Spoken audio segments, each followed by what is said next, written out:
তো আলু, তোমার 2 নম্বর কেসটা হচ্ছে যে তুমি ফুলকপিকে ছাড়াও তুমি অন্যজনের সাথে ঘাপলাবাজি করেছো। ছি ছি আলু, তুই তো 1 নম্বরের ক্যারেক্টার লেস রে। তুমি মাঝখানে কাঠি করিও না মালিক, নাহলে খুব খারাপ হয়ে যাবে বলে দিচ্ছি। চুপ কর, সবজি আদালতে যা যাচ্ছি এখন আমি। সারা জাজ না ঘোড়ার ডিম, 5-এ 5বার ফেল করে এখন জাজ হতে এসেছে। गजब बेइज्जती है। ছি আলু ছি, তুমি এত নীচ ছোট, আমি আগে জানলে তোমাকে ভালোবাসতেই যেতাম না। ও আচ্ছা, আমি নীচ ছোট লোক তাই তো। আর ওই দিন তুমি টমেটোর সাথে কি করেছিলে?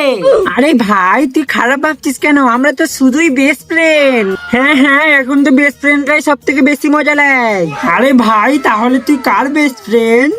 আমার তো কোনো মেয়ে বন্ধুই নেই, তো আমি কার বেস্ট ফ্রেন্ড হতে যাবো বলে?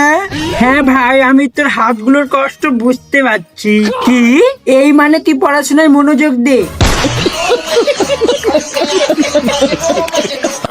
এই অর্ডার অর্ডার। কি টমেটো? আমি এগুলো তোর ব্যাপারে কি শুনছি? হ্যাঁ, তুই তো আলুর মতো ঘাবলাবার ছেলে বেরিয়ে গেলি রে। এমন করে বলছে যেন উনির চরিত্র কত ভালো।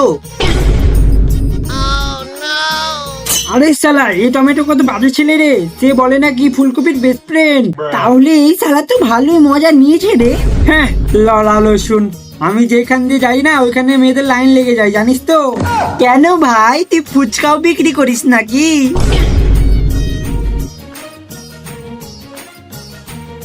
এরপরে কি হলো দেখার জন্য আমাদের সাবস্ক্রাইব করুন, আর সাবস্ক্রাইব করে পাশে থাকুন। এখনকার জন্য বাই।